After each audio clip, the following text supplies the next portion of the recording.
എന്ത് പറ്റി? ഇന്നിപ്പോ കുഴപ്പമൊന്നുമില്ല. ചില ദിവസങ്ങളാണ് ഊര് ഭയങ്കര വേദന, രാവിലെ എണീക്കാൻ ഭയങ്കര ബുദ്ധിമുട്ട്. പിന്നെ കാറിലൊക്കെ പോയി കഴിഞ്ഞാൽ ഭയങ്കര പ്രശ്നം. ഈ മെയിൻ മുട്ടുണ്ടല്ലോ, മുട്ടിന് ചെറിയൊരു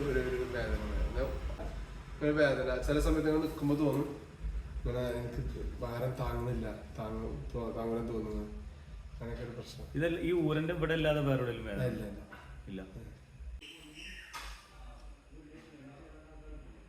ഇവിടെ വേദന ഉണ്ടല്ലോ ചില സമയത്തുള്ളൂ.